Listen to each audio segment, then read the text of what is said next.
Okay, I think we're live. The music on.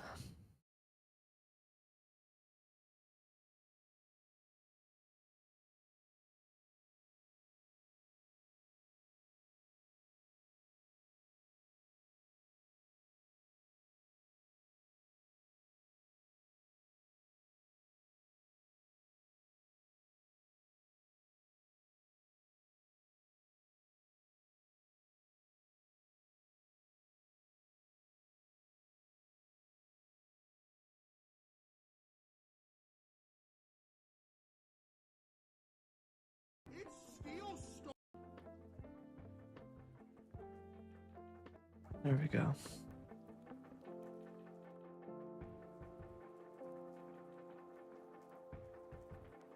Those all the scenes too.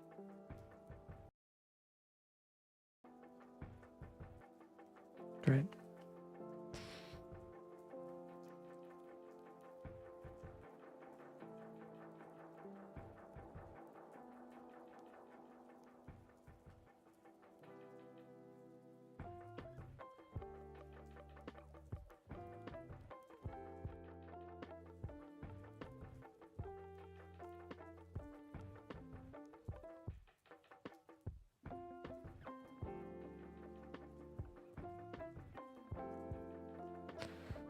I don't understand how YouTube stream works.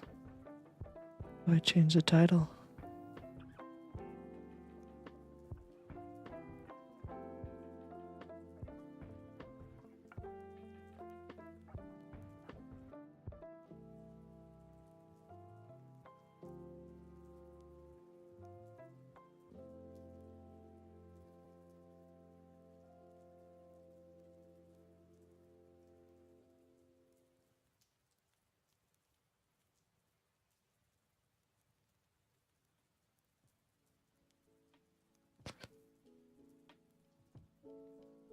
I don't think I have a good thumbnail on YouTube. I don't know what that's gonna pop up like.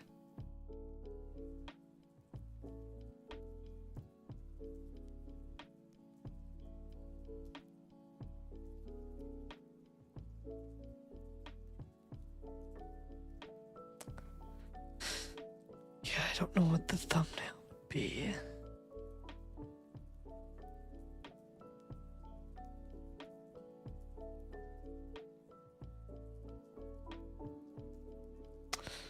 I don't have a good thumbnail for that. I make one.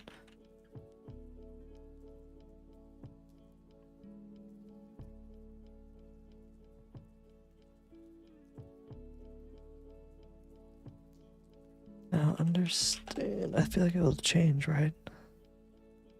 Now that I'm live. No, that does not look good.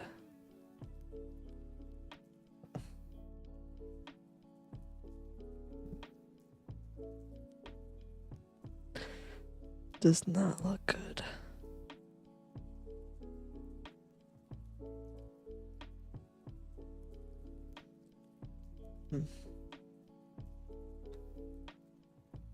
How do I change that?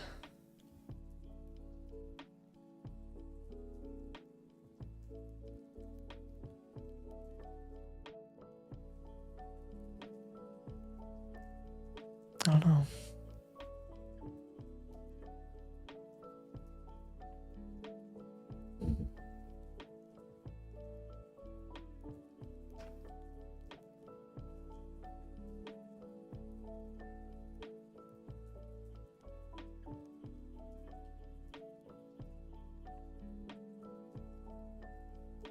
People on YouTube do.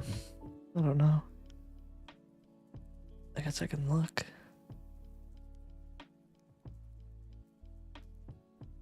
Why is my bitrate dropping?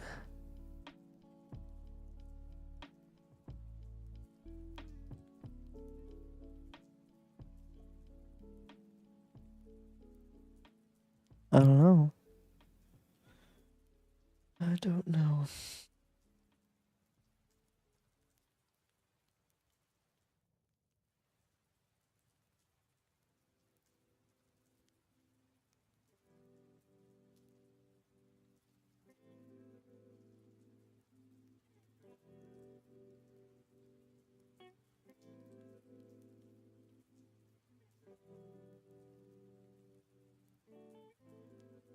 I don't know if that helped or not.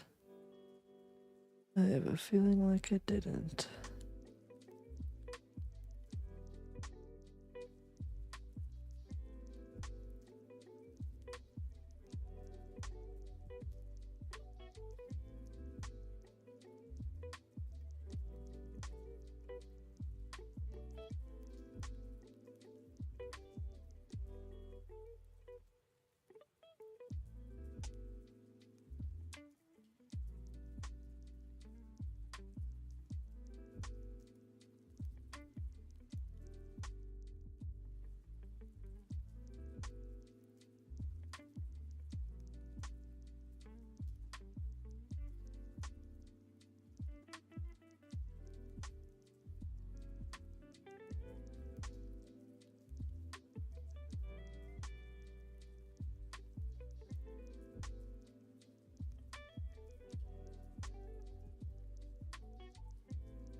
I don't understand what my bitrate on Twitch is so low. Turn it up in streaming. Output streaming 10,000 kilobit. But on Twitch it says 5,994. Make that make sense.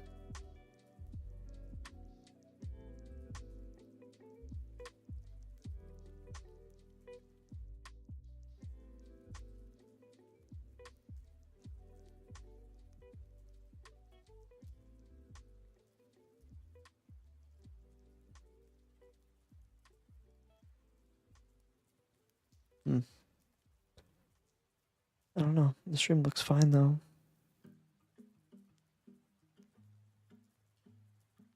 I'm not sure what's going on there.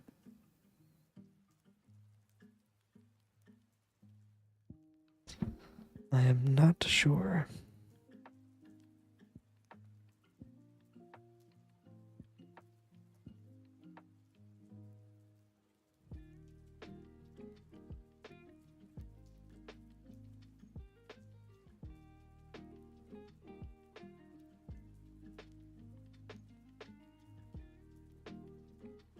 Okay, now how do I get this out to more people? Back to Twitch channel. Okay, I have this link. I need the YouTube link now. Oh, that's not the right button. Creator dash, nope, again, wrong button. Oh no. That'll work.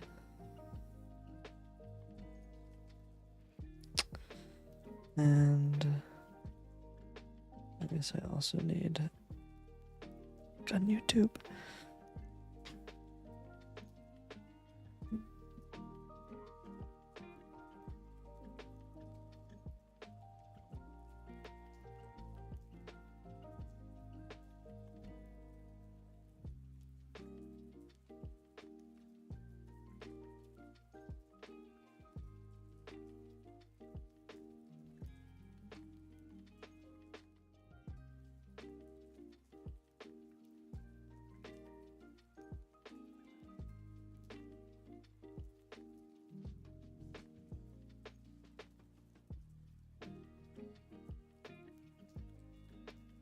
Whoa.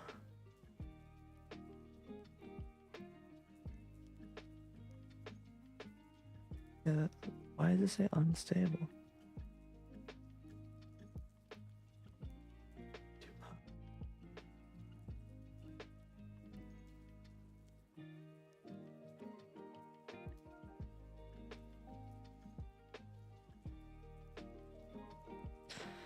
Okay, I turned it down, Twitch. I hope you're happy.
Yeah, I don't know what's wrong with the bit rate, but it's fine.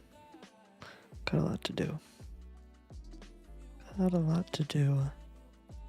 I am currently changing all of my tools that I use to this new bank account because the last one that I used shut down, which sucks, so not much I can do, just gotta change everything, which is fine, but just doesn't feel really needle moving. But it does have to be done. Ooh, how do I do this? Okay, let's add a new one. Shit. Copy. Oh shit, now it's gone. Is it?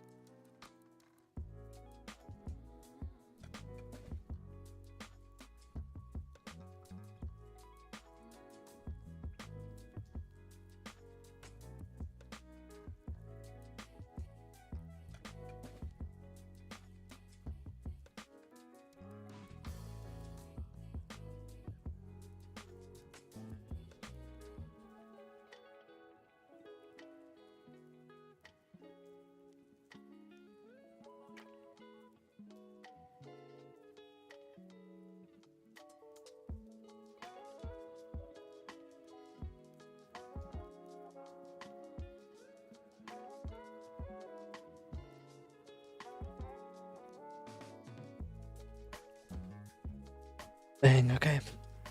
First one's done. No big deal. Now let's just switch that around.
How do I even log into here?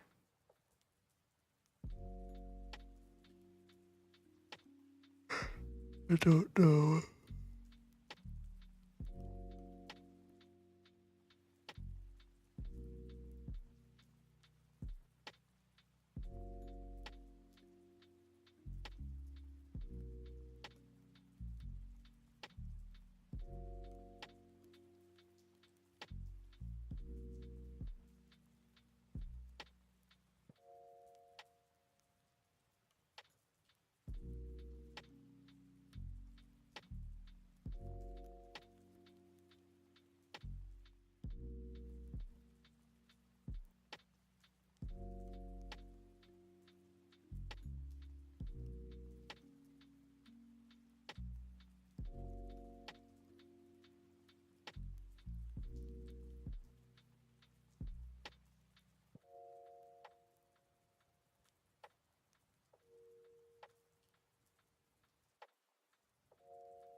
goodness.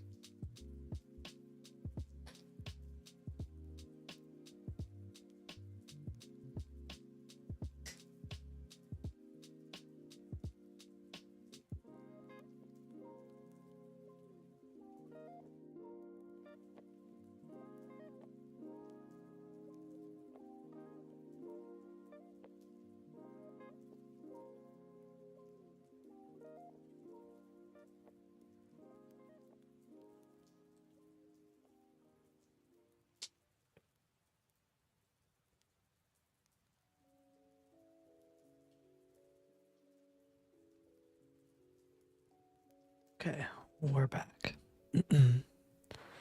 Sorry for the delay.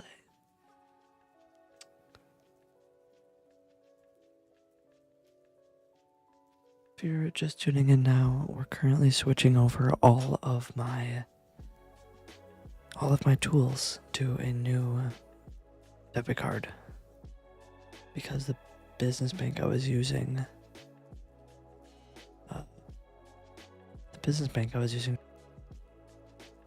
they shut down, and they emailed all of us saying, hey, you have to switch over to a different bank, which sucks.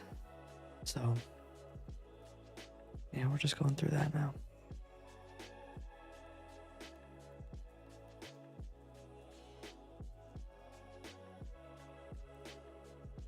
If you have any questions or you're working on something, let me know. Be working all night. I don't know when I'll stop, but depends if I get in a good groove.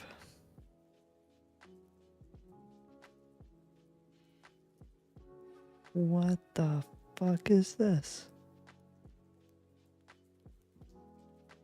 I was just looking at Canva.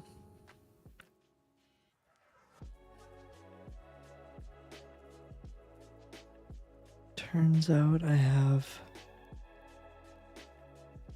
a team member I've been paying for. That sucks. Gonna have to stop that.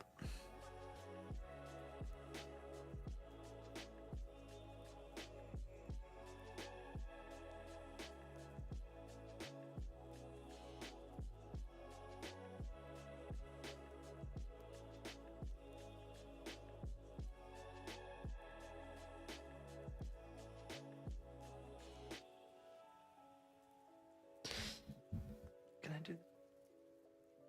That's so nice.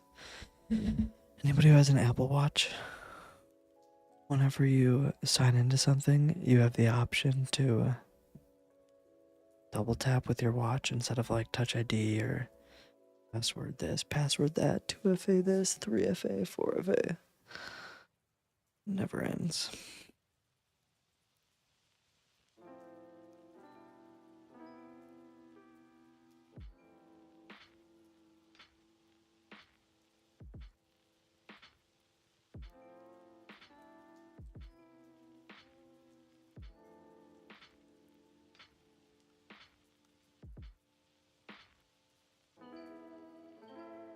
I feel like I'll have my new card numbers memorized by the time this is over.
change that beat up. Here we go.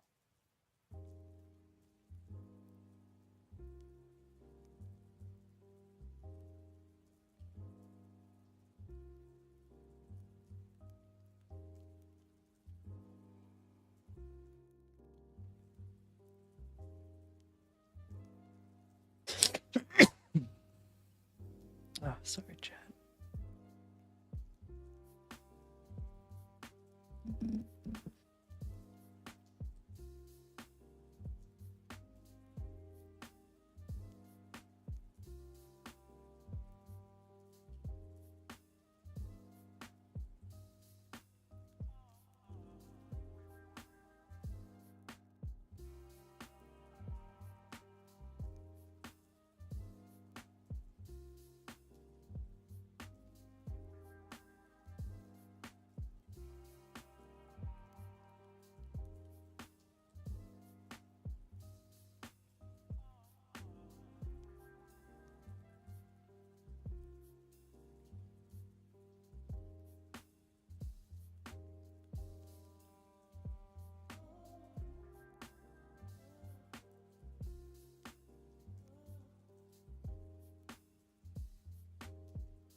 I didn't realize how many tools I was paying for.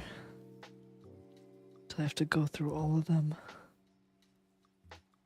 individually.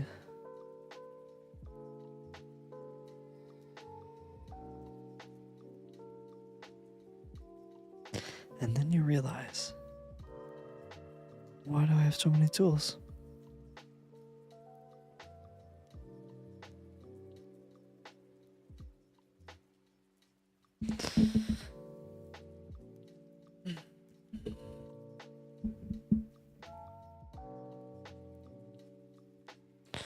NordVPN. I would do this on camera, but that seems like a terrible idea.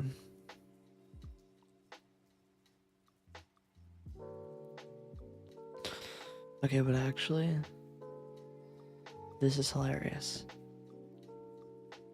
Why, when I go to NordVPN to change my billing, does it say that?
I wish apps made it easier to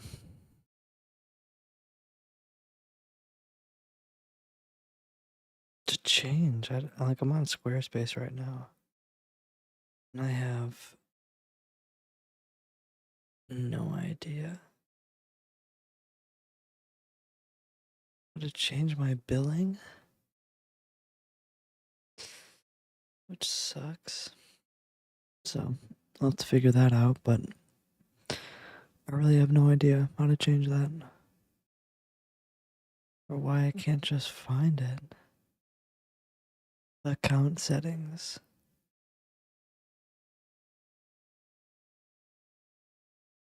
Oh, I changed it by domain, not by account. I suppose that makes sense.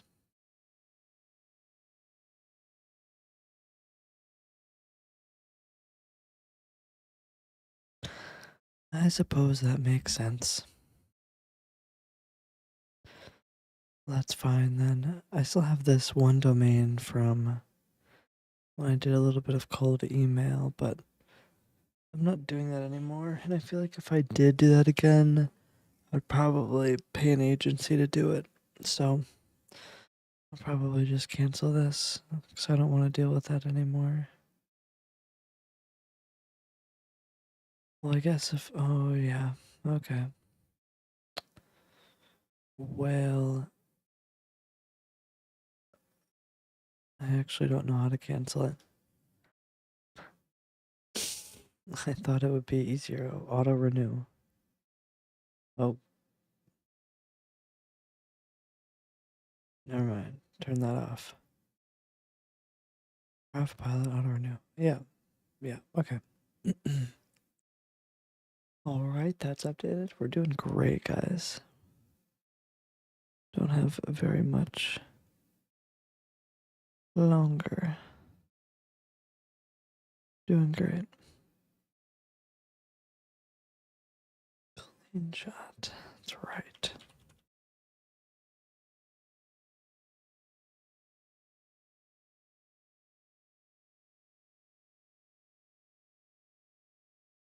I don't need to.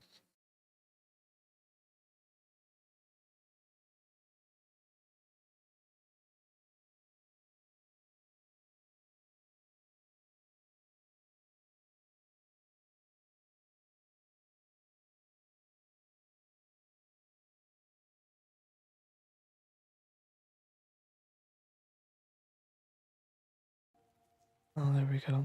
Sorry. I don't know why I wasn't just chatting. I didn't have the music on. Oh, shucks.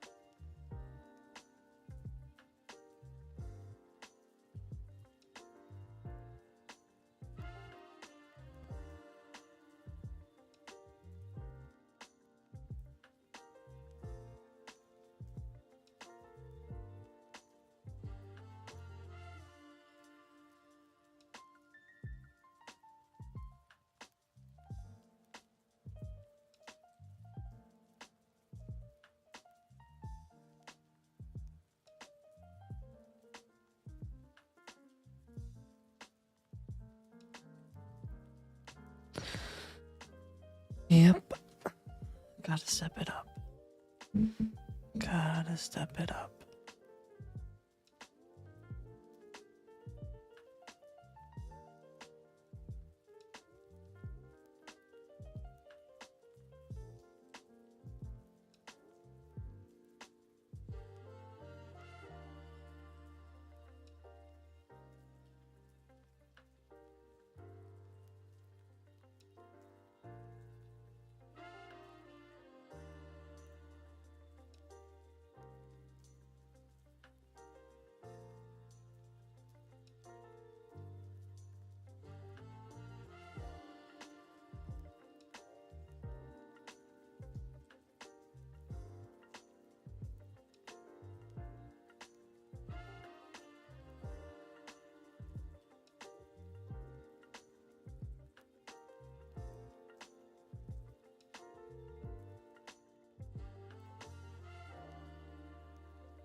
Hi, did you watch that documentary?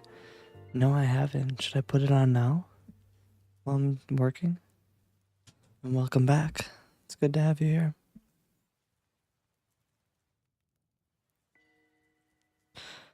I could probably throw it on. It'd be fun to have on.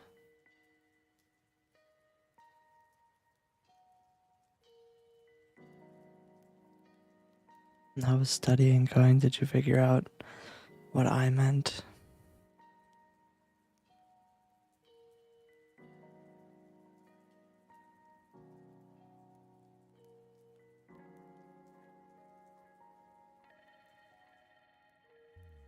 Yes, that's good. Because I wasn't about to. I tried, and it's not for me, unfortunately. You gotta send me that link again to the doc. I'll throw it on while I'm working, because yeah, might as well. Especially, I think you said that it's copyright friendly.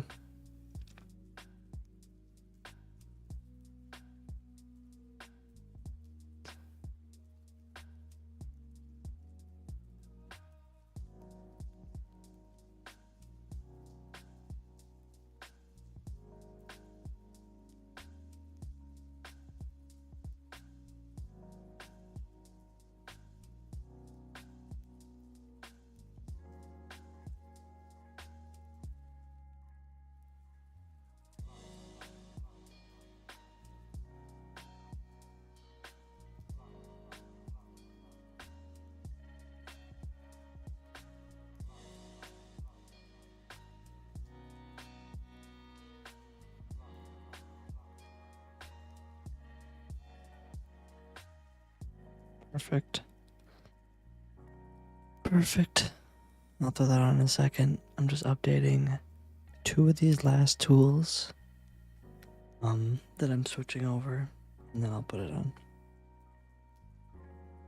Because we've made insane progress on that. Finally just sat down and got it all done.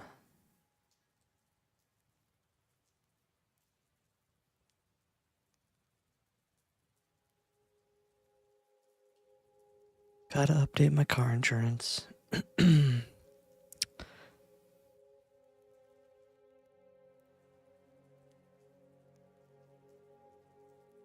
It's even cheaper than I thought it was. I think the first payment that I made on it was more expensive for some reason. But yeah, you said that documentary was fine for copyright. I mean, I think it is. I'm just not like, I don't really know. Don't know the best practices with all that yet.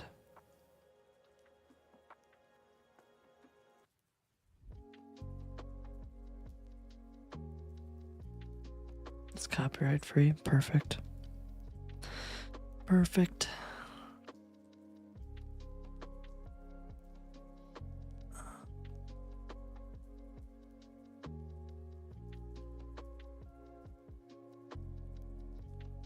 Enroll in autopay. That sounds good. I would like to do that. I would like to do that. Why can't I save?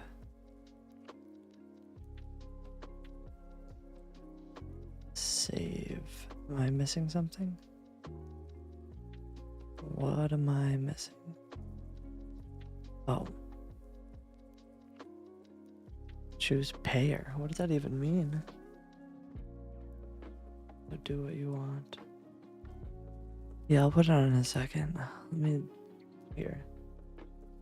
Let me figure that out actually right now.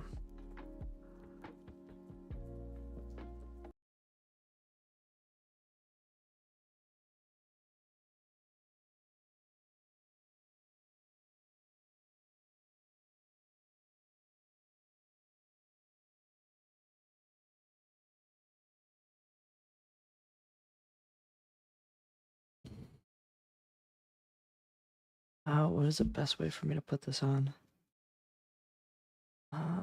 Capture a window. I'm guessing.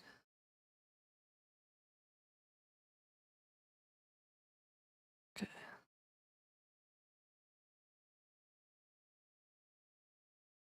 Oh yeah, we can pick up right where we left off.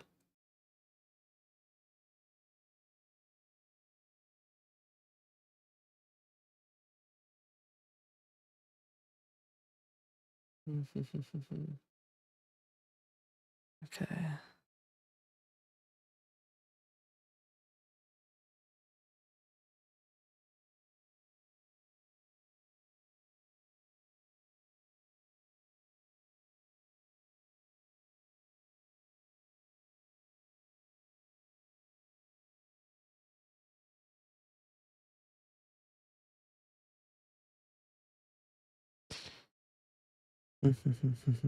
Okay.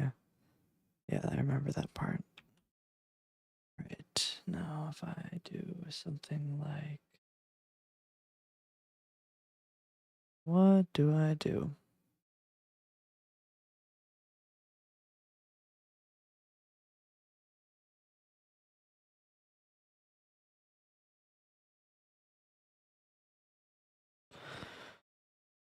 How do I play this documentary? I'm tempted to do browser, but I can never figure out actually how that works. I don't think it's the right option. I think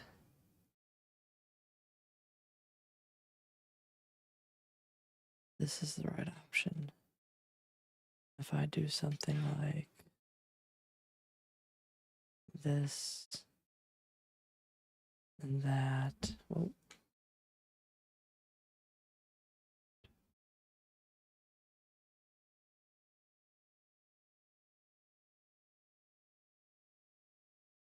Well,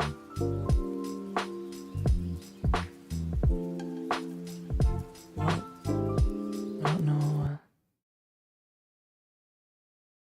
if that is quite right, but I think that is what I want. Oh, that doesn't look good. There we go.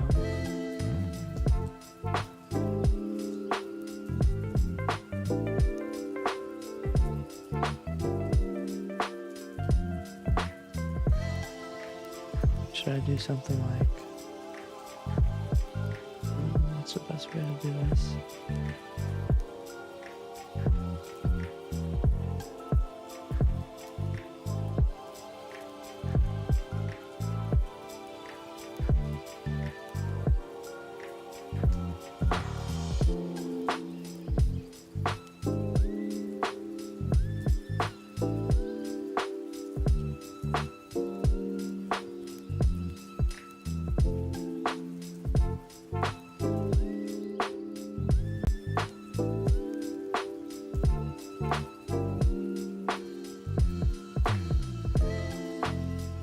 I'm setting it up. It's not Snagglefoster. Don't you worry. I'm setting it up.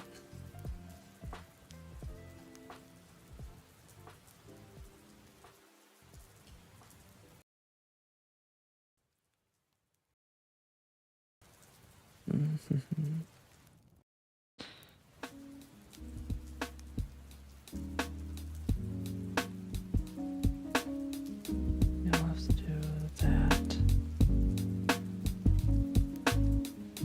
Let's.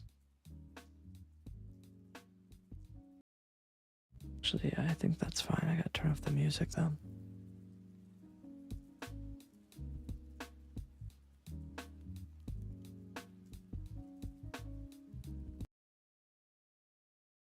Okay.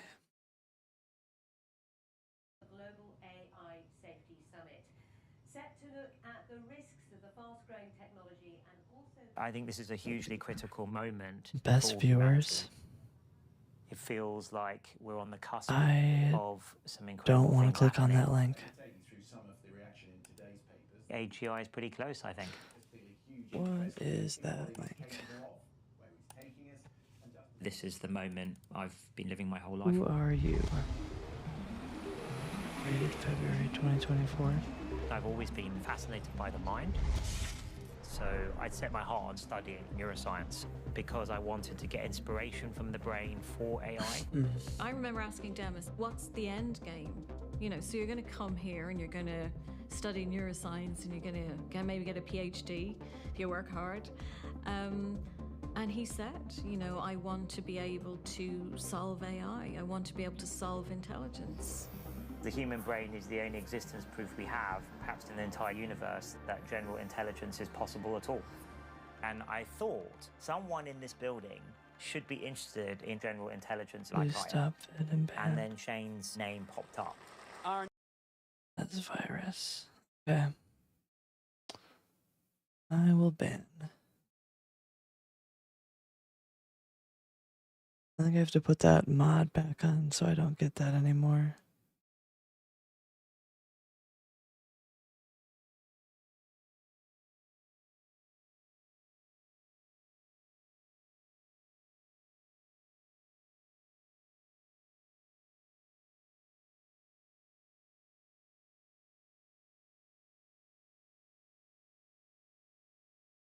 How do I ban? Do I just do /ban? Is that a thing?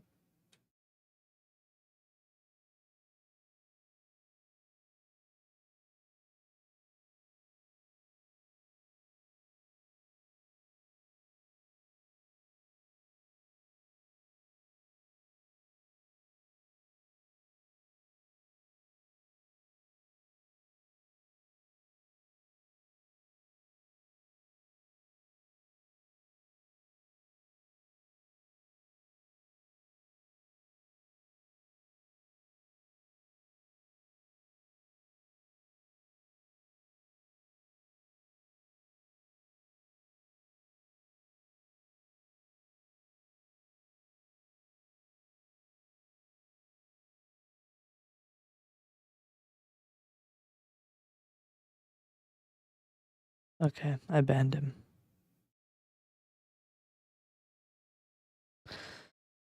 I will turn on that mod again. So I don't have that happen, because that's really annoying that that is even a thing that happens.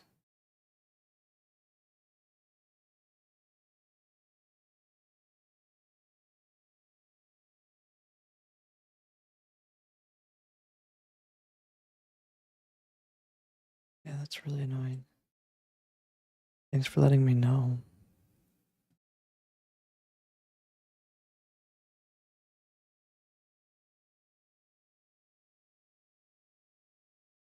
Let's continue, shall we?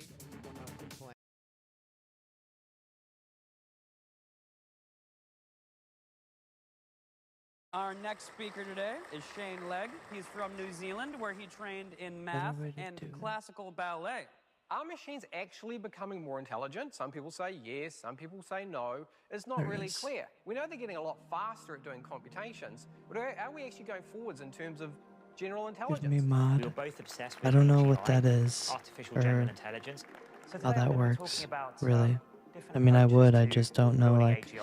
With my colleague, Demis what that Avalos, gives you we're looking at ways access to to bring in do, ideas with really, their or like what neuroscience. it I does felt and like doesn't. we were the keepers of a secret. So that once I no figure one that else out knew. more, Shane and I knew no one in academia would Yeah. be supportive of what we were doing. AI was almost an okay, embarrassing what word to was I use doing? in academic circles, right? If you said you were working on AI, then you clearly weren't a serious scientist. So I convinced Shane the right way to do it would be to start a company. Okay, we're going to try to do artificial general intelligence. It may not even be possible. Yeah, I wanna We're turn not on quite sure that. how we're going to do it, but we have some ideas of the kind of bot. approaches. Huge amounts of money, huge amounts of risk, lots and lots of compute. And if we pull this off, it'll be the biggest thing ever, right? Okay, I put on link That protection. is a very hard thing for a typical investor to put their money on. It's almost like buying a lottery ticket. I'm going to be speaking about systems neuroscience and how it might be used to help us build AGI. Finding initial funding for this was very hard. We're going to solve all of intelligence. Stop. You can imagine some of the looks like Should I figure out the OBS layers first, or what's up?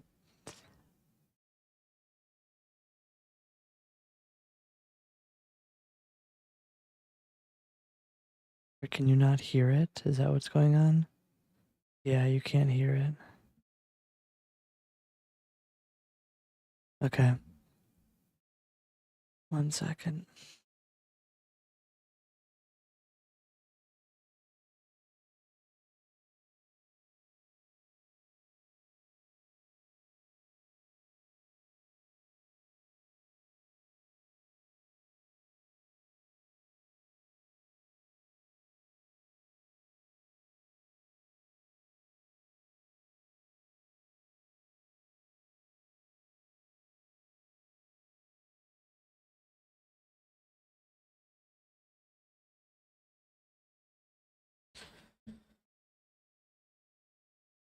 Let's figure this out.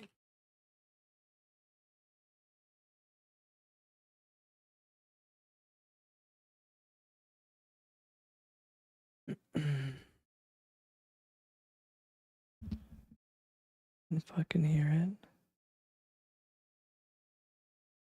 So I got when we were pitching that around. So I'm Oh, a yeah. VC, and I look at about 700 to 1,000 projects a year, and I fund literally 1% of those, about eight projects a year. So that means 99% of the time you're in no mode. Wait a minute, I'm telling you this is the most important thing of all time. I'm giving you all this build-up, how it explain, connects with the brain, why the time's right now, and then you're asking me, but how are you going to make money? What's your product? It's like so prosaic a question. Have you not been listening to what I'm saying? We needed investors who aren't necessarily going to invest because they think it's the best investment decision. They're partly going to invest because they just think it's really cool. He's the Silicon Valley version of the man behind the curtain in The Wizard of Oz. He had a lot to do with giving you PayPal, Facebook, YouTube, and Yelp. If everyone says X, Peter Thiel suspects that the opposite of X is quite possibly true. So Peter Thiel was our first big investor, but he insisted that we come to Silicon Valley because that was the only place there would be the talent and we could build that kind of company. But I was pretty adamant we should be in London because I think London's an amazing city. Plus, I knew there were really amazing people trained at Cambridge and Oxford and UCL in Silicon Valley. Everybody's founding a company every year, and then if it doesn't work, you chuck it and you start something new. That is not conducive to a long-term research challenge. So we were totally an outlier for him. All right, everyone, welcome to DeepMind. So what is our mission? We summarize it as, DeepMind's mission is to build the world's first general learning machine. So we always stress the word general and learning here, the key things. Our mission was to build an AGI, an artificial general intelligence. And so that means that we need a system which is general. It doesn't learn to do one specific thing. That's a really key part of human intelligence. We can learn to do many, many things. It's going to, of course, be a lot of hard work, but one of the things that will keep me up at night is to not waste this opportunity to really make a difference here and have a big impact in the world. The first people that came and joined DeepMind already believed in the dream, but this was, I think, one of the first times they found a place full of other dreamers. We collected this Manhattan Sorry, I can't stop fucking with the In the first 2 years, camera. we were in total stealth mode. And so we couldn't say to anyone what were we doing or where we worked. It was all quite vague. It had no public presence at all. You couldn't look at a website. The office was at a secret location. When we would interview people in those early days, they would show up very nervously. I had at least one candidate who said, I just messaged my wife to tell her exactly where I'm going, just in case this turns out to be some kind of horrible scam and I'm going to get kidnapped. Well, my favourite new person who's an investor is I've been working on for a year is Elon Musk.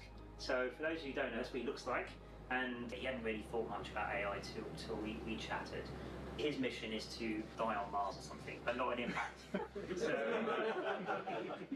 We made some big decisions about how we were going to approach building AI. This is a reinforcement learning setup. This is the kind of setup that we think about when we say we're building, an AI agent. There's basically the agent, which is the AI, and then there's the environment that it's interacting with.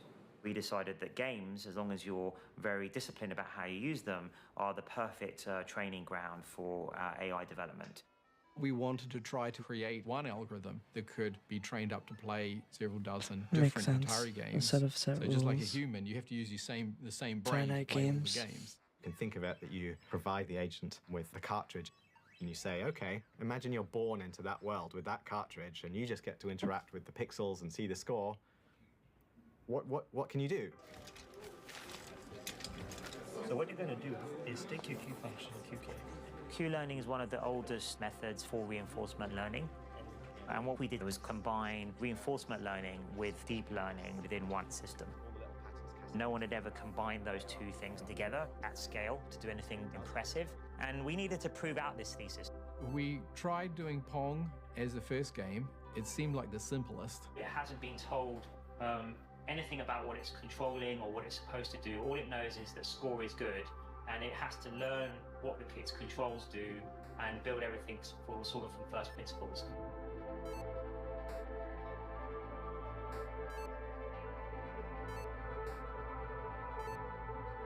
It wasn't really working. I was just saying to Shane, maybe we're just wrong. We can't even do Pong. It was a bit nerve-wracking thinking Sorry, how I far just we wanted had to to look go good. if we were going to really build a generally intelligent system. And it felt like it was time Okay, to give up sounds and move good. on. And then suddenly, we got our first point. And then it was like, is this random? No, it's really getting a point now.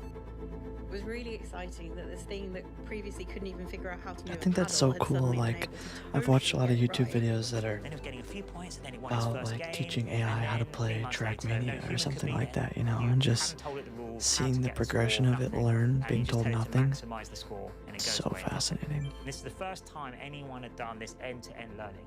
Okay, so we have this working in quite a general way.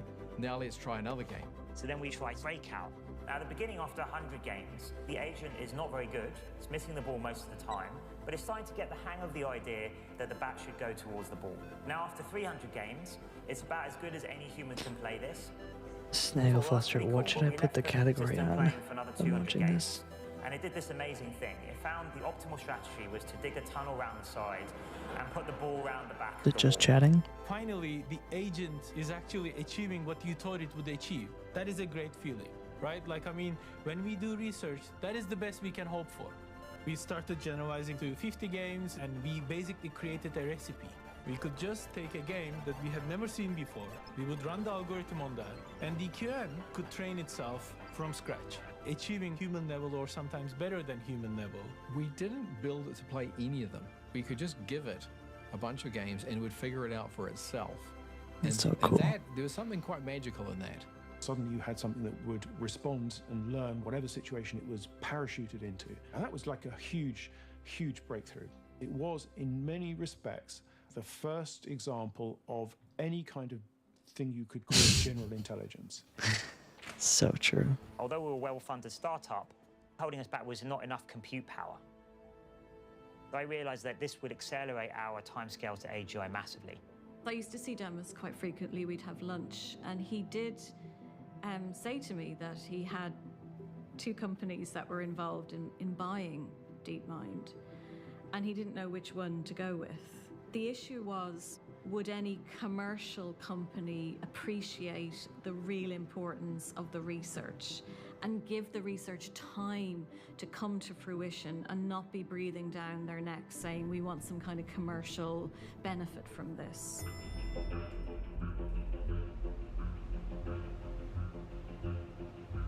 Google has bought DeepMind for a reported £400 million. Just making costed the me money artificial to intelligence update firm its largest my European payment file for my car acquisition insurance. so far. The How does that company was fucking make founded sense?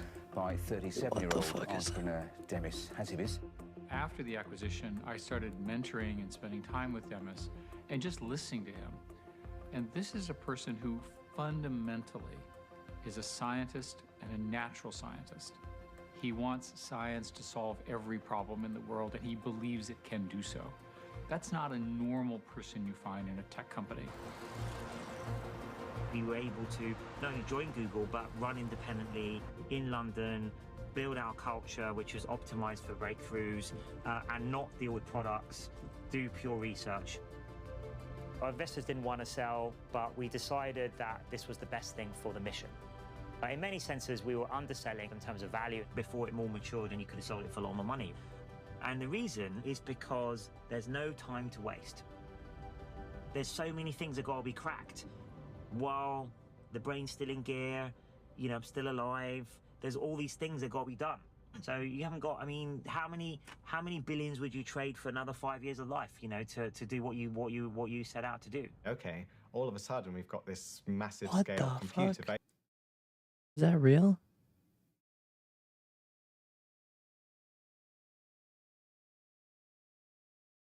What's wrong with his face? Is that AI generated? What you set out to Why do? does that look Okay, wonky? all of a sudden we've got this massive scale compute available to us. What can we do with it? No, it's normal, but what the fuck am I tripping on? Go is the pinnacle of board games. It's the most No, complex this is the game level ever I devised understand. by man. There are more possible You're one smart motherfucker. Go than there are atoms in the universe. I like all Go of is this the stuff holy grail of conceptually and artificial philosophically, but For many years, people have looked at this game. I and mean, I have don't thought, understand wow, it to this the is level just you too do. hard. Everything we've ever tried in AI, it just falls over when you try the game of Go.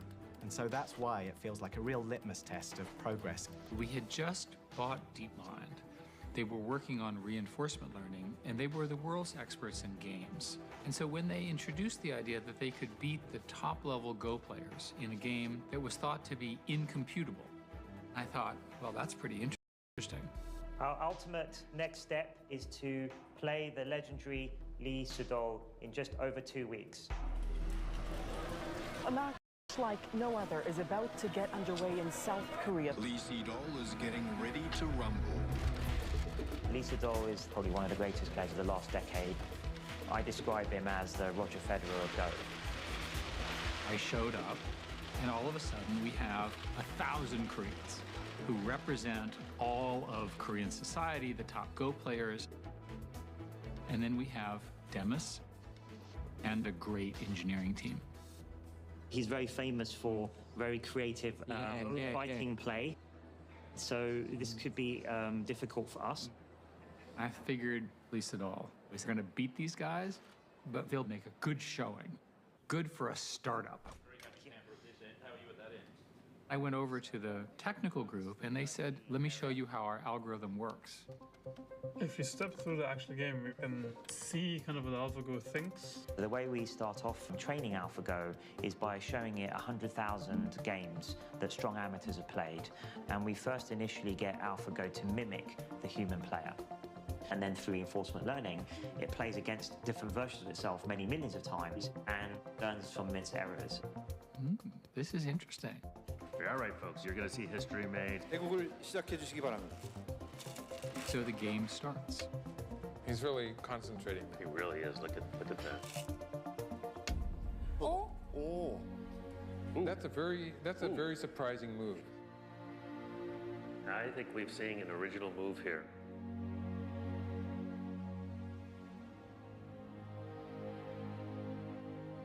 Yeah, that's an exciting move.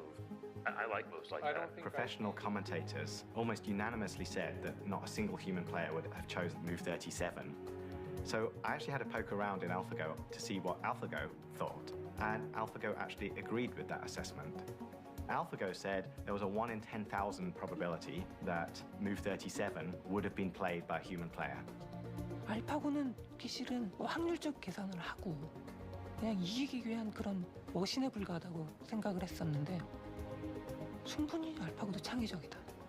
The game of Go has been studied for thousands of years, and AlphaGo discovered something completely new. He resigned. Lee Sedol has just resigned. He's beaten.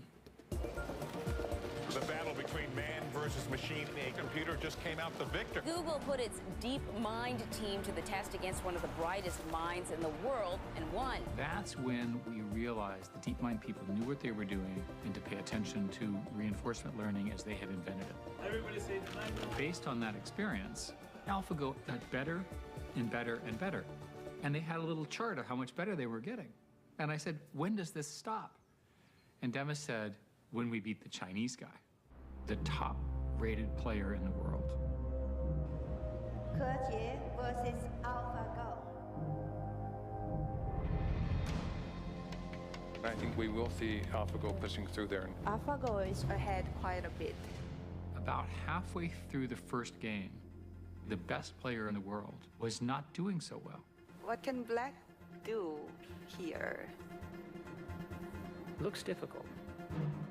And at a critical moment,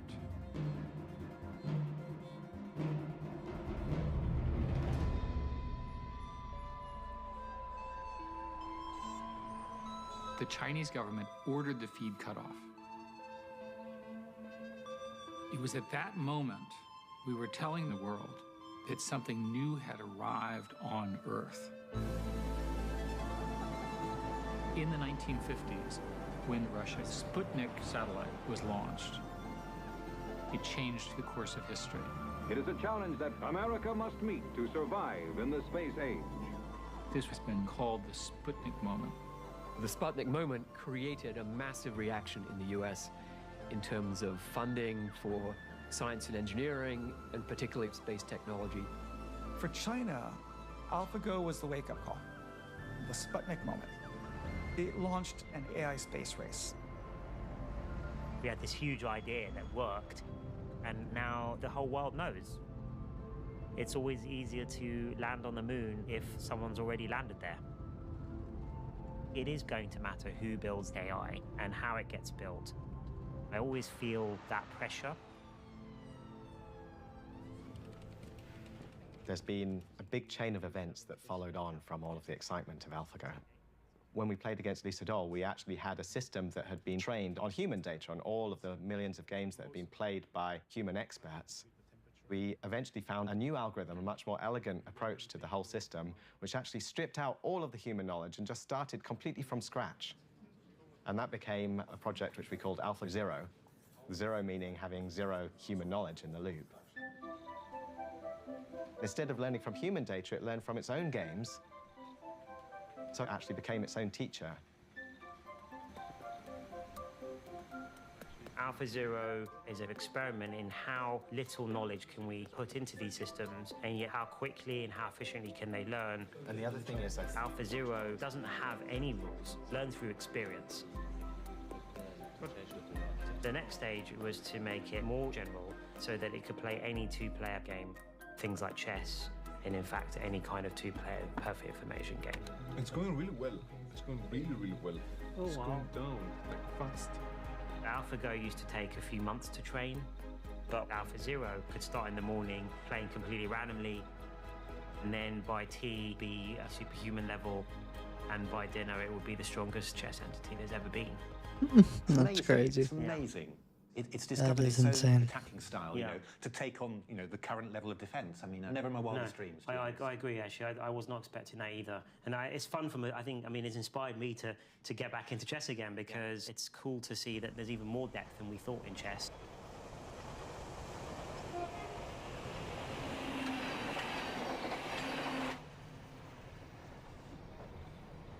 I actually got into AI through games. Initially, it was board games.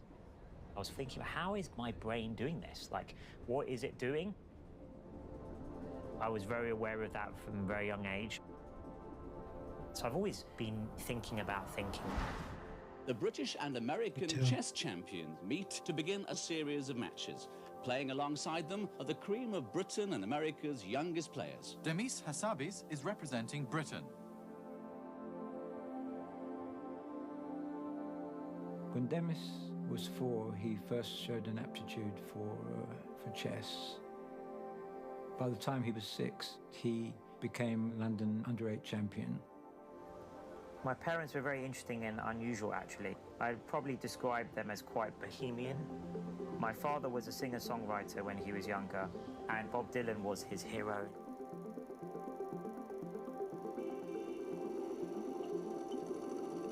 We used to go to campsites and then go for maybe 4 days chess tournament because it was good. What is it that you like about this game? It's just a good thinking game. At the time, I was the second highest rated chess player in the world for my age. But although I was on track to be a professional chess player, I thought that was what I was going to do. No matter how much I loved the game, it was incredibly stressful. Definitely was not fun and games for me. My parents used to, you know, they'd get very upset when I lost a game and you know, angry if I forgot something. And because it was quite high stakes for them. You know, it was cost a lot of money to go to these tournaments, and my parents didn't have much money. My parents thought, you know, if you're interested in being a chess professional, this is really important. It's like your exams. I remember I was about 12 years old, and I was at this international chess tournament in Liechtenstein, up in the mountains.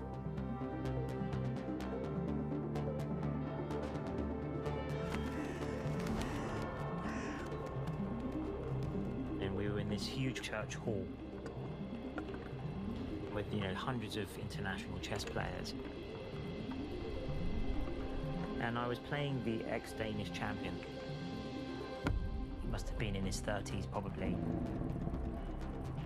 In those days, there was a long time limit. The games could literally last all day. How long did you say that would last? Last all day. All day? We were into our 10th hour.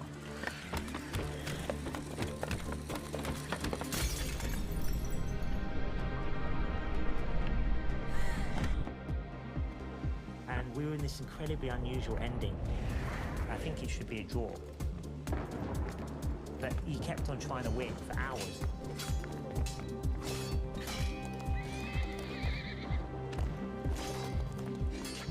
Finally, he tried one last cheap trick. All I had to do was give away my queen, then it would be stalemate. But I was so tired, I thought it was inevitable I was going to be checkmated. And so I resigned. Crazy. He jumped up, he just started laughing. And he went, "Why have you resigned? It's a draw." And he immediately, with a flourish, sort of showed me the drawing move. I felt so sick to my stomach. It made me think the rest of that tournament, it's like, are we wasting our minds? Is this the best use of all this brain power? Everybody's collectively in that building. If you could somehow plug in those 300 brains into a system, you might have solved cancer with that level of brain power. This intuitive feeling came over me that although I love chess, this is not the right thing to spend my whole life on.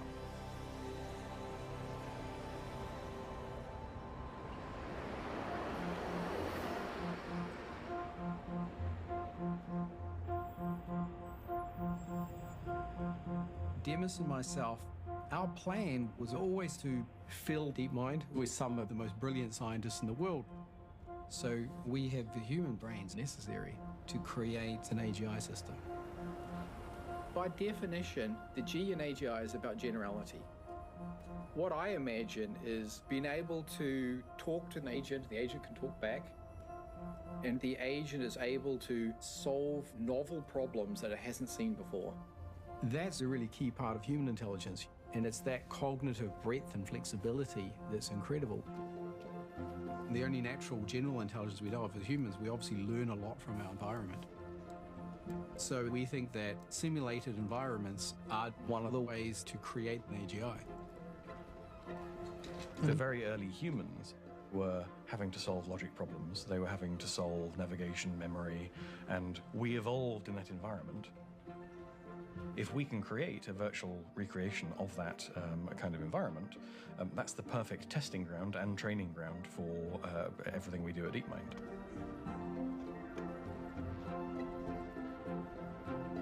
What they were doing here was creating environments for childlike beings, the agents, to exist within and play. That just sounded like the most interesting thing in all the world. A child learns by tearing things up and throwing food around and getting a response from mummy or daddy. This seems like an important idea to incorporate in the way you train your agent. The humanoid is supposed to stand up. As his center of gravity rises, it gets more points. You have a reward, and the agent learns from the reward. Like, you do something well, you get a positive reward. You do something bad, in a way you get a negative reward. Oh, it looks like it's standing. I think it's still a bit drunk. It likes to walk backwards. Yeah. The whole algorithm is trying to optimize for receiving as much rewards as possible. And it's found that walking backwards, that's good enough to get very good scores. When we learn to navigate, when we learn to get around in our world, we don't start with maps. We just start with our own exploration, adventuring off across a park without our parents by our side, or finding our way home from school when we're young. A few of us came up with this idea that if we had an environment where a simulated robot just had to run forward, we could put all sorts of obstacles in its way and see if it could manage to navigate different types of terrain. The idea would be like a parkour challenge. It's not graceful, but it was never trained to hold a glass as it was running and not spill water. You set this objective that says just move forward velocity, and you'll get a reward for that. And the learning algorithm figures out how to move this complex set of joints. That's a power of reward-based reinforcement learning. Our goal is to try and build agents which you drop them in, they know nothing, they get to play around in whatever problem you give them, and eventually figure out how to solve it for themselves.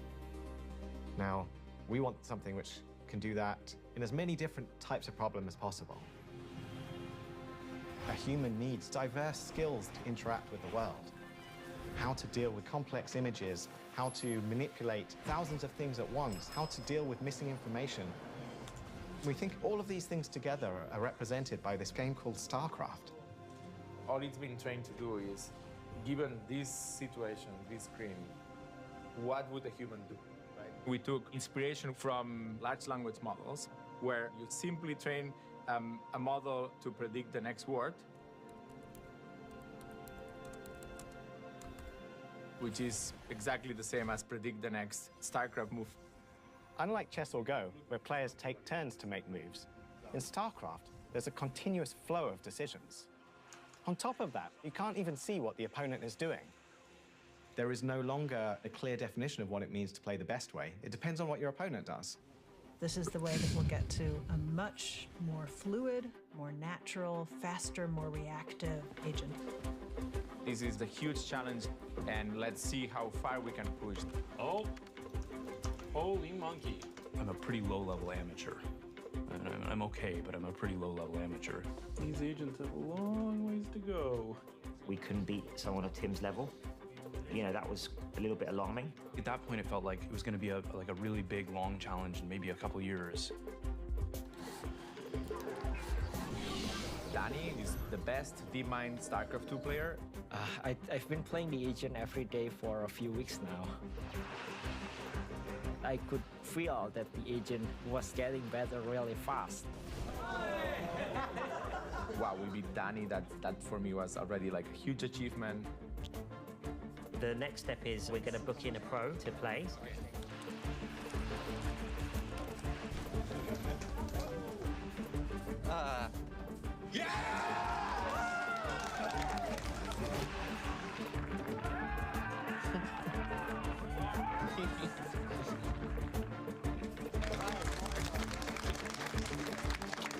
Feels a bit unfair, all you guys against me. Yeah. We're way ahead of what I thought we would do, given where we were 2 months ago. Just trying to digest it all, actually, but it's very, very cool.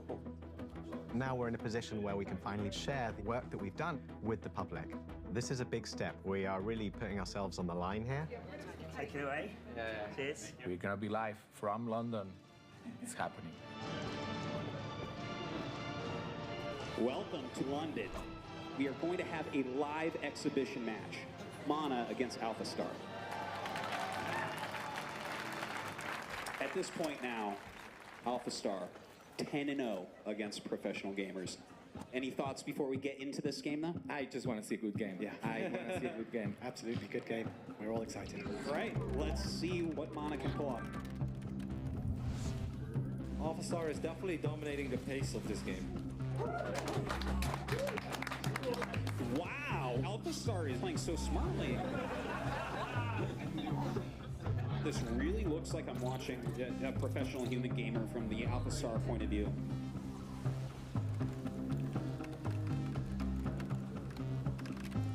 I hadn't really seen a pro play StarCraft up close. And the 800 clicks per minute, I don't understand how anyone can even click 800 times, let alone if doing 800 useful clicks. Oh, another good hit.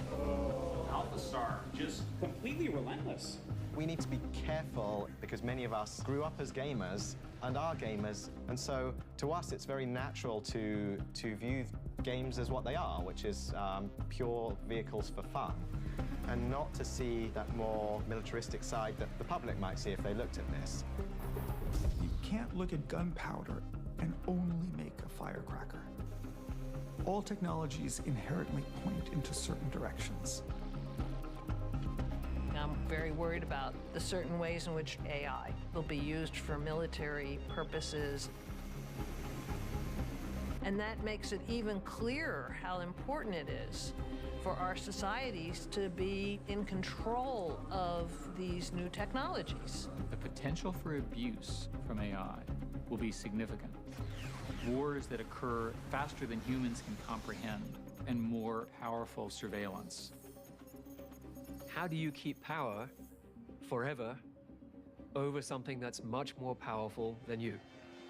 One can imagine such technology outsmarting financial markets, out-inventing human researchers, out-manipulating human leaders, and potentially subduing us with weapons we cannot even understand. So we should aim to get things right the first time, because it may be the only chance we will get. Technologies can be used to do terrible things. And technology can be used to do wonderful things and solve all kinds of problems. When DeepMind was acquired by Google, Yeah. you got Google to promise that technology you develop won't be used by the military Right, for yes. surveillance. Yes. Tell us about that. I think technology is neutral in itself, but how we as a society or humans and companies and other entities and governments decide to use it is what determines whether things become good or bad. I personally think that having autonomous sort of weaponry is just a very bad idea. Alpha Star is playing an extremely intelligent game right now. There is an element to what's being created at DeepMind in London that does seem like the Manhattan Project. There's a relationship between Robert Oppenheimer and Demis Hassabis, in which they're unleashing a new force upon humanity. Mana's fighting back, though. I think that Oppenheimer and some of the other leaders of that project got caught up in the excitement of building the technology and seeing if it was possible. Where is Alpha Star? Where's Alpha Star? I don't see Alpha Star's units anywhere. They did not think carefully enough about the morals of what they were doing early enough. What we should do as scientists with powerful new technologies is try and understand it in controlled conditions first. And that is that. Mana has defeated Alpha Star.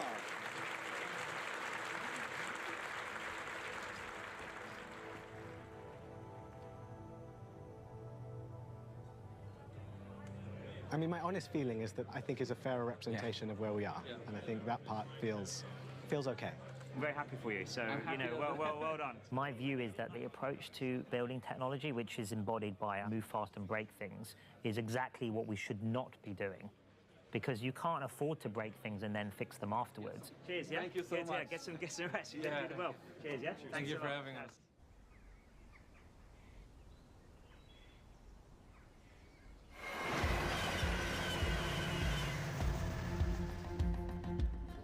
When I was 8, I bought my first computer with winnings from a chess tournament.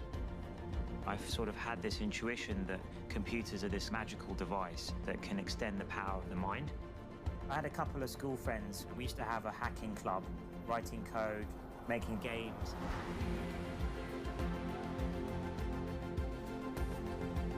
And then over the summer holidays, I'd spend the whole day flicking through games magazines. Then one day I noticed there was a competition to write an original version of Space Invaders, and the winner won a job at Bullfrog. Bullfrog at the time was the best games development house in all of Europe. I really wanted to work at this place and see how they built games. Bullfrog, based here in Guildford, began with a big idea. That idea turned into the game Populous, which became a global bestseller. In the 90s, there was no recruitment agencies. You couldn't go out and say, oh, you know, come and work in the games industry. It was still not even considered an industry. So we came up with the idea to have a competition, and we got a lot of applicants. And one of those was Demos's. But I can still remember clearly the day that Demos came in. He walked in the door, he looked about 12. I thought, oh my God, what the hell are we going to do with this guy? I applied to Cambridge. I got in, but they said I was way too young. So I needed to take a year off, so I'd be at least 17 before I got there. And that's when I decided to spend that entire gap year working at Bullfrog. They couldn't even legally employ me, so I ended up being paid in brown paper envelopes.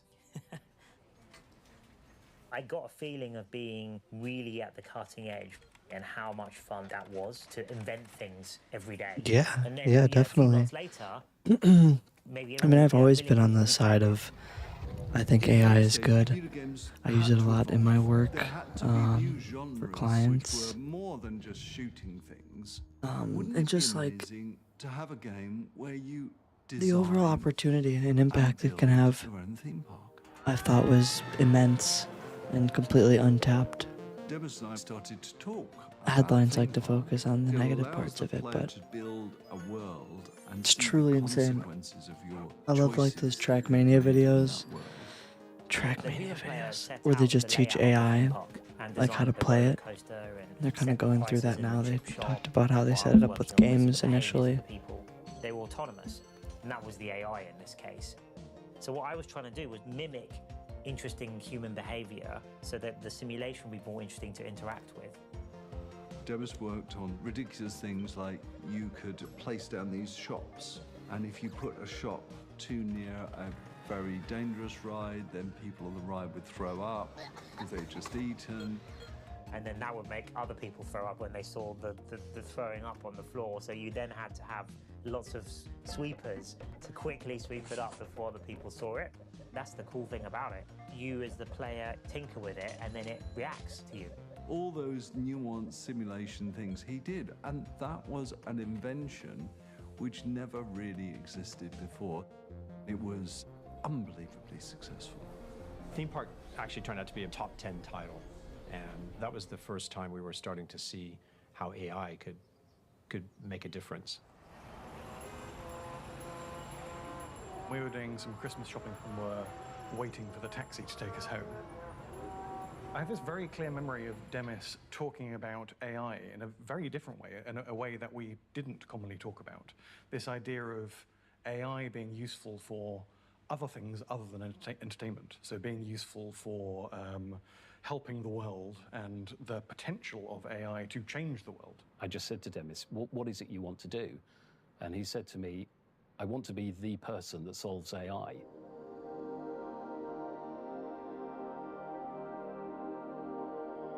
Peter offered me £1 million to not go to university. But I had a plan from the beginning, and my plan was always to go to Cambridge. I think a lot of my school friends thought I was mad to go to. Why would you not? I mean, £1 million, that's a lot of money. In the 90s, that is a lot of money, right? For a poor 17-year-old kid.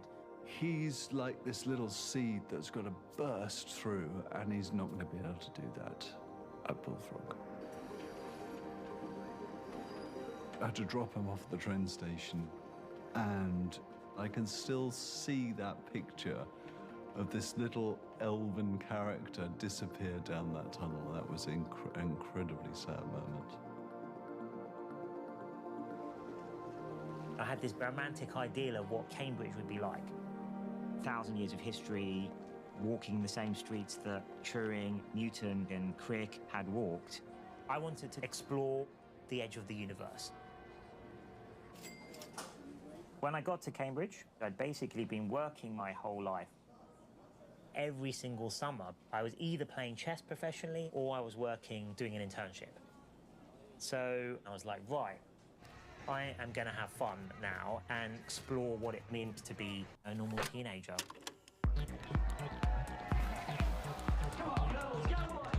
It was work hard and play hard. I first met Demis because we both attended Queen's College. Our group of friends, we'd often drink beer in the bar, play table football. I used to play speed chess, pieces flying off the board and, you know, the whole game in 1 minute. Demis sat down opposite me, and I looked at him and I thought, I remember you from when we were kids. I had actually been in the same chess tournament as Dave in Ipswich, where I used to go and try and raid his local chess club to win a bit of prize money. We were studying computer science. Some people who at that age of 17 would have come in and made sure to tell everybody everything about themselves. Hey, I worked at Bullfrog and built the world's most successful video game. But he wasn't like that at all.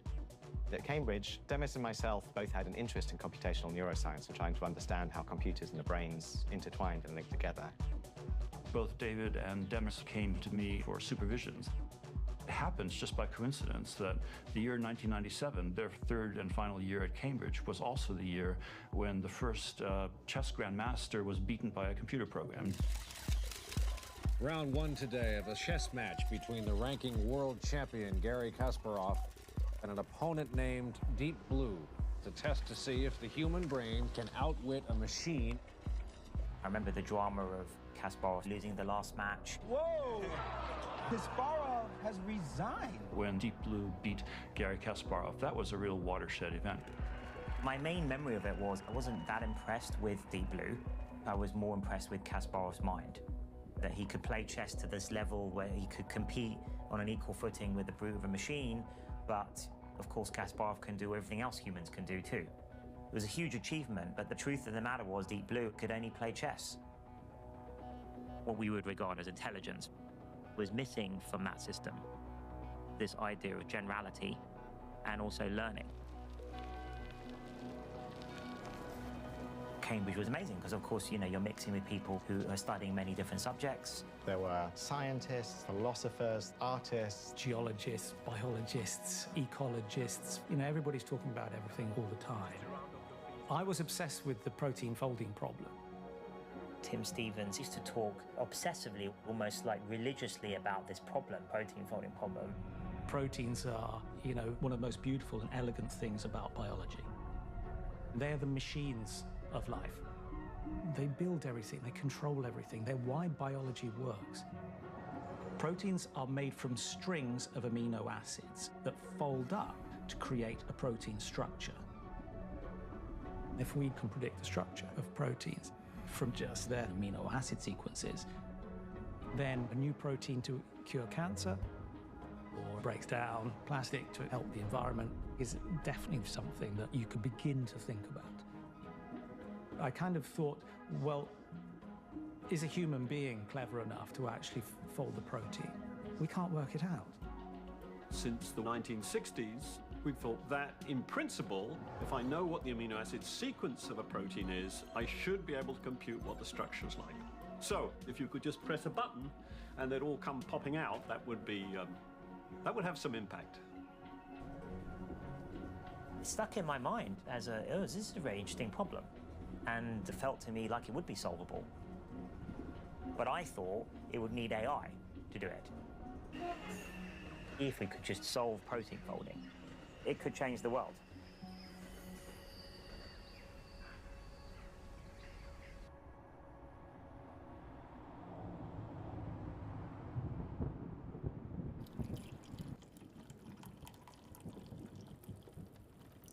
Ever since I was a student at Cambridge, I've never stopped thinking about the protein folding problem. If you were to solve protein folding, then the potential to help solve problems like Alzheimer's, dementia, and drug discovery is huge. Solving disease is probably the most major impact we could have. Thousands of very smart people have tried to solve protein folding. I just think now is the right time for AI to crack it. We needed a reasonable way to applying machine learning to the protein folding problem. We came across this Fold It game. The goal is to move around this 3D model of a protein, and you get a score every time you move it. The more accurate you can make these structures, the more useful they will be to biologists. We spent a few days just kind of seeing how well we could do. We did reasonably well. But even if you were the world's best folded player, you wouldn't solve protein folding. That's where we had to move beyond the game. Games are always just a proving ground for our algorithms. The ultimate goal was not just to crack Go and StarCraft, it was to crack real-world challenges.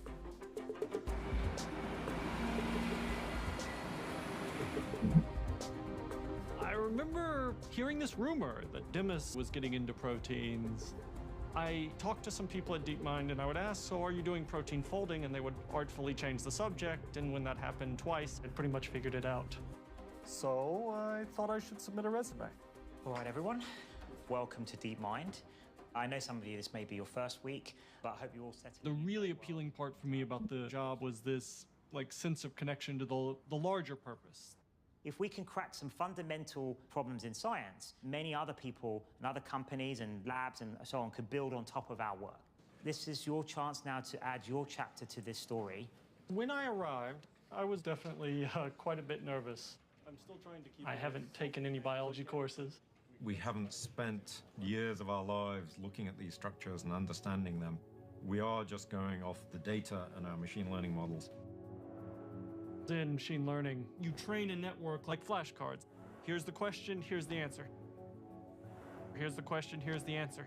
But in protein folding, we're not doing the kind of standard task at DeepMind where you have unlimited data. Your job is to get better at chess or Go, and you can play as many games of chess or Go as your computers will allow. With proteins, we're sitting on a very fixed size of data that's been determined by a half-century of time-consuming experimental methods in laboratories. These painstaking methods can take months or years to determine a single protein structure, and sometimes a structure can never be determined. That's why we're working with such small data sets to train our algorithms. When DeepMind started to explore the folding problem, they were talking to us about which data sets they were using and what would be the possibilities if they did solve this problem. Many people have tried, and yet no one on the planet has solved protein folding. I did think to myself, well, good luck. If we can solve the protein folding problem, it would have an incredible kind of medical relevance. This is the cycles of science. You do a huge amount of exploration, and then you go into exploitation mode, and you focus, and you see how good are those ideas really. And there's nothing better than external competition for that. Feels like that's what we should do. So we decided to enter CASP competition. CASP, we started to try and speed up the solution to the protein folding problem. CASP is when we say, look, DeepMind is doing protein folding, this is how good we are, and maybe it's better than everybody else, maybe it isn't. CASP is a bit like the Olympic Games protein folding. CASP is a community-wide assessment that's held every 2 years. Teams are given the amino acid sequences of about 100 proteins, and then they try to solve this folding problem using computational methods. These proteins have already been determined by experiments in the laboratory, but have not yet been revealed publicly. And these known structures represent the gold standard against which all the computation predictions will be compared. We've got a score that measures the accuracy of the predictions, and you would expect a score of over 90 to be a solution to the protein folding problem. Welcome everyone to our first semi-finals in the winners bracket.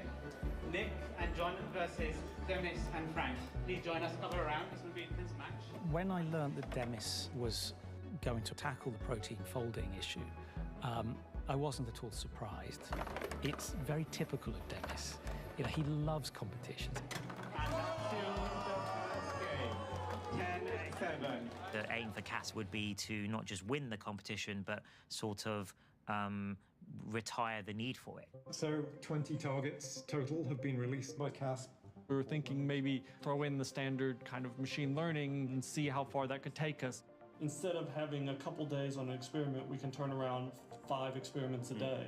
Great, well done everyone. Can you show me the real one instead of ours? The true answer is supposed to look something like that. It's a lot more cylindrical than I thought. The results were not very good. Okay.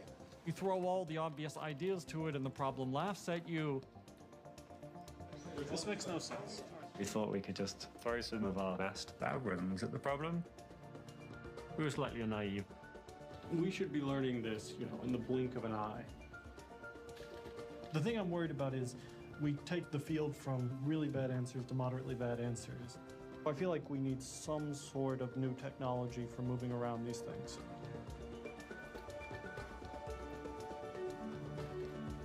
With only a week left of CASP, it's now a sprint to get it deployed.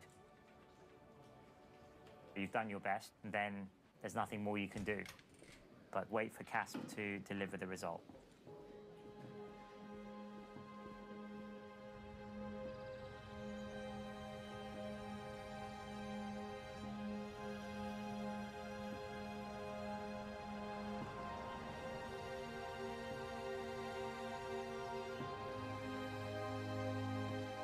This famous thing of Einstein, last couple of years of his life when he was here, he overlapped with Kurt Gödel, and he said one of the reasons he still comes into work is so that he gets to walk home and discuss things with Gödel. It's a pretty big compliment for Kurt Gödel. Shows you how amazing he was. The Institute for Advanced Study was formed in 1933. In the early years, the intense scientific atmosphere attracted some of the most brilliant mathematicians and physicists ever concentrated in a single place and time. That's the founding principle of this place. It's the idea of unfettered intellectual pursuit, even if you don't know what you're exploring, will result in some cool things. And sometimes that then ends up being useful, which of course, partially what I've been trying to do at DeepMind. How many big breakthroughs do you think are required to get all the way to AGI? And, estimate maybe there's about a dozen of those. I hope it's within my lifetime. Yes.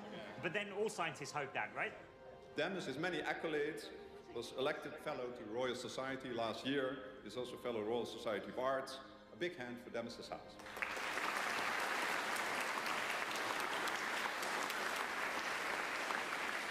My dream has always been to try and make AI-assisted science possible. And what I think is our most exciting project last year, which is our work in protein folding, and we call this system AlphaFold. We entered it into CASP, and our system was the most accurate predicting structures for 25 out of the 43 proteins in the hardest category. So we're state of the art, but we're still, I have to be clear, we're still a long way from solving the protein folding problem. We're working hard on this still, and we're exploring many other techniques.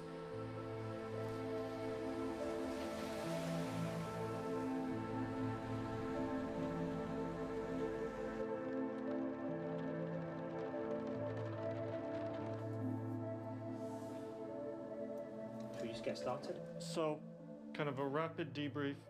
These are our final rankings for CASP.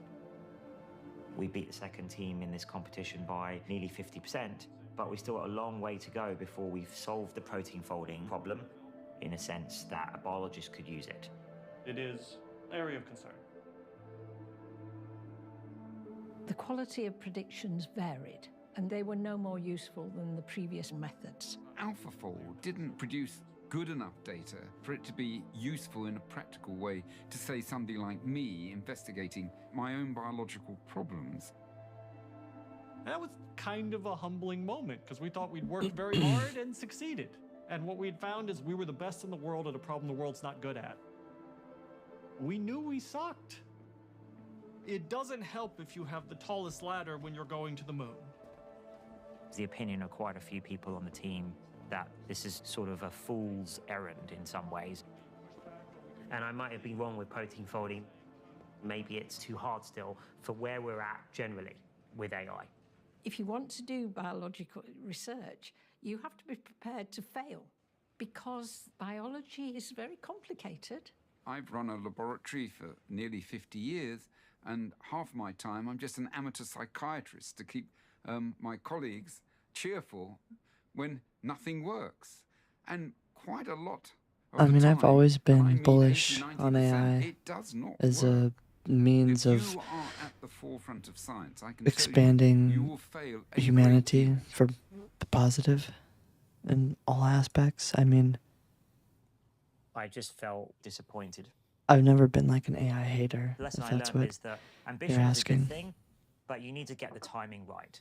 I There's love no his point setup being too. 50 years ahead of your time. I'm obsessed You will with never setups. survive 50 years of that kind of endeavor Constantly before changing you mine and something. buying stuff for it. You'll literally die trying.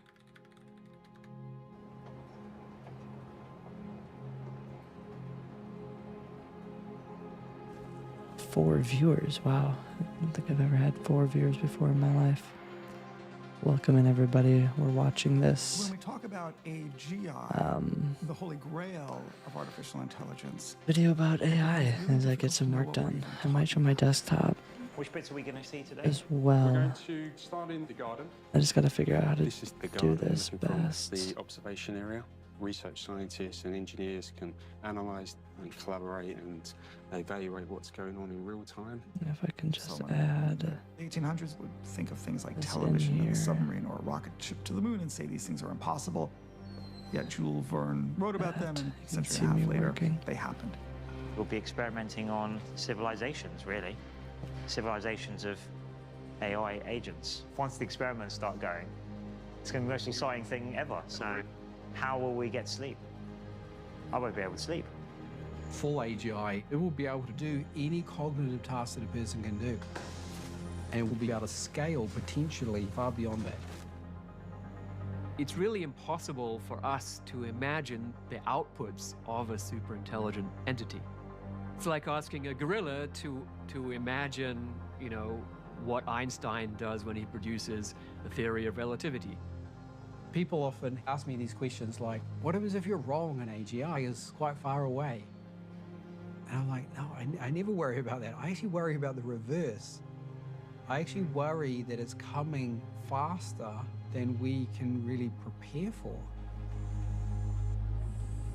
It really feels like we're in a race to AGI. The prototypes and the models that we are developing now are actually transforming the space of what we know about intelligence.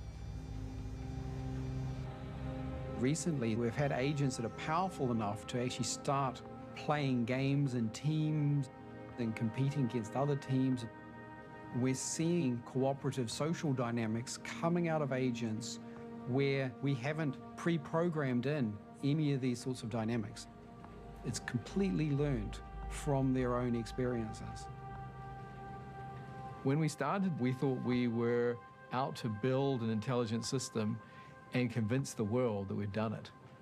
We're now starting to wonder whether we're going to build systems that we're not convinced are fully intelligent, and we're trying to convince the world that they're not. Hey, Alpha. Hello there. Where are we today? You're at the Museum of Modern Art in New York City. Kind of. What painting is this? This is the creation of Adam by Michelangelo. I don't think that painting is in New York City. You are right. It's in the Vatican City. Do you think that's where we are? No. Then how am I looking at this? You're looking at a digital copy of the painting. Yes. Who lives in this house? An astronaut.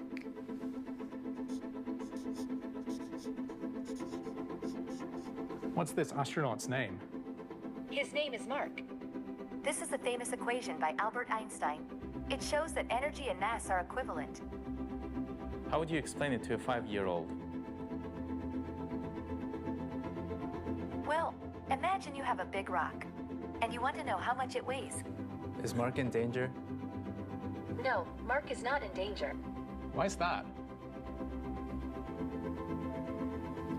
Because the dinosaur is not real. All right, why could you not answer my question? I think I couldn't answer your question because I don't know enough about the subject. Okay. How could you learn more about the subject? I can learn more about the subject by reading books, articles, and websites. You can teach me. My conclusion is, if you now think about what we're doing is learning from all humans, all their knowledge at once, the internet, you would actually know a lot about the world. Like a significant portion of everything humans can do, and now I think it's more like, well, it might just all work. This is a big moment. Who is this? This is God reaching out to Adam. The advent of AGI will divide human history into 2 parts. the part up to that point and the part after that point. Why is he reaching out to touch Adam? God is reaching out to touch Adam to give him life. It will give us a tool that can completely reinvent our entire civilization. What does this painting mean to you? The painting means a lot to me. Okay, like what?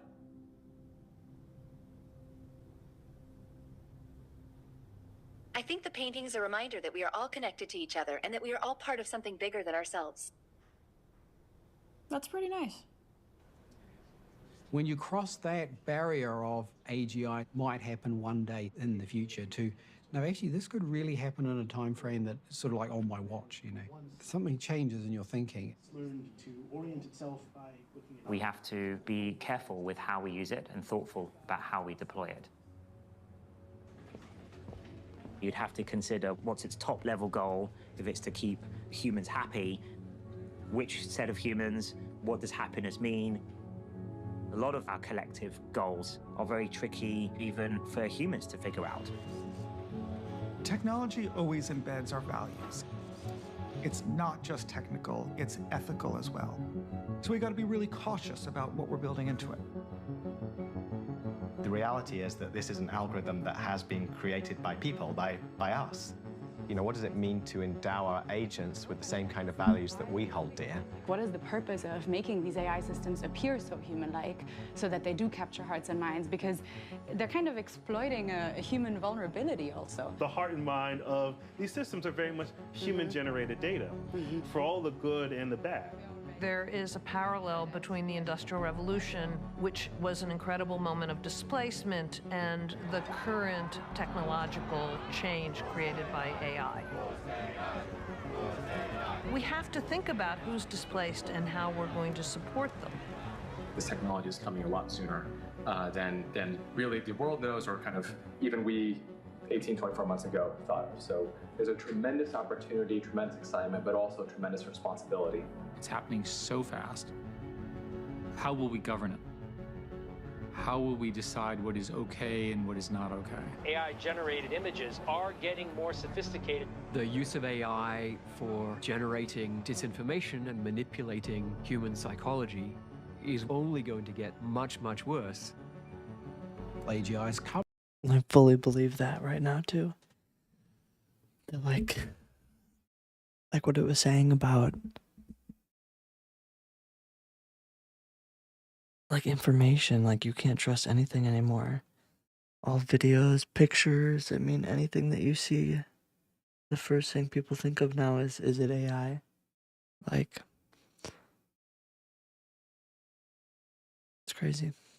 Coming whether we do it here at DeepMind or not. It's going to happen, so we better create institutions to protect us. It's going to require global coordination, and I worry that humanity is increasingly getting worse at that rather than better. We need a lot more people really taking this seriously and thinking about this. It's serious. It worries me.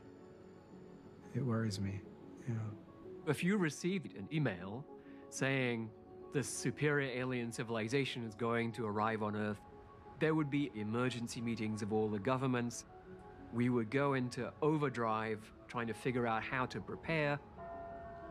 The arrival of AGI will be the most important moment that we have ever faced.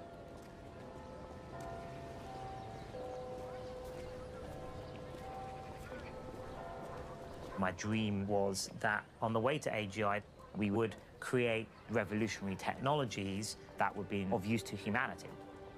That's what I wanted with AlphaFold. I think more important than ever that we should solve the protein folding problem. This is going to be really hard, but I won't give up until it's done. You know, we need to double down and go as fast as possible from here. I think we've got no time to lose. So we are going to make protein folding a strike team. Team lead for the strike team will be John. You know, we've seen how effective. You know, we're going to try everything, kitchen sink, the whole lot. It's about proving we can solve the whole problem. And I felt that to do that, we would need to incorporate some domain knowledge. We had some fantastic engineers on it, but they were not trained in biology. as a computational biologist. When I initially joined the AlphaFold team, I didn't immediately feel confident about anything. You know, whether we were going to be successful. Biology is so ridiculously complicated.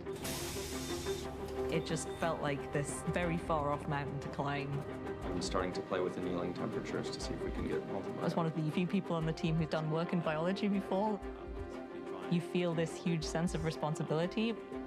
We're expecting you to do great things on this strike team. That's terrifying. All right, guys, I think we're gonna wrap that for now.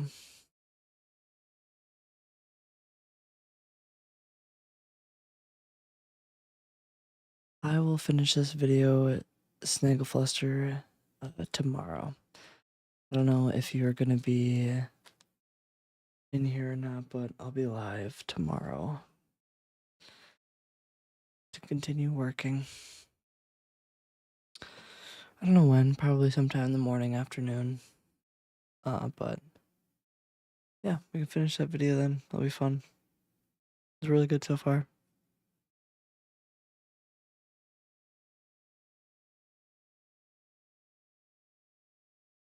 I'm gonna save the link to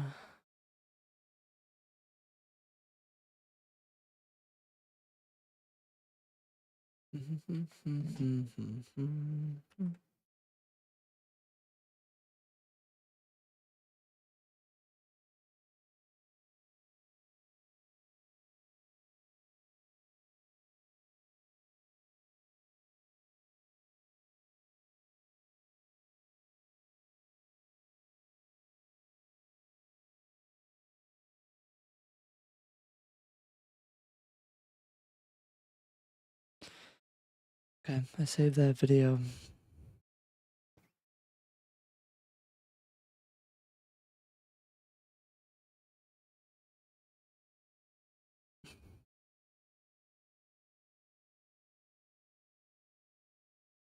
Oh, I got a lot to do tomorrow. What is new? What is new?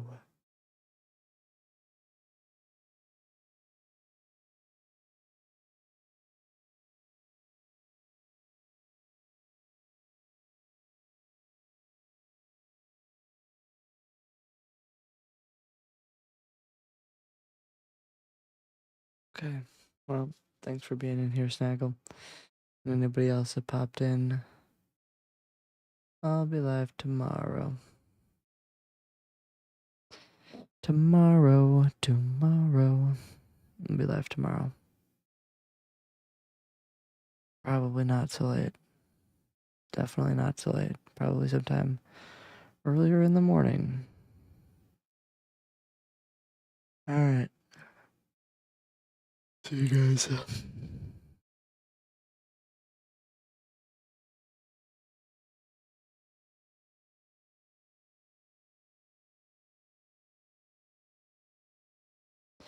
Oh, I'm still live on YouTube. Gotta fix that. Gotta fix that. What do I do? OBS. Docs. What do I do? OBS.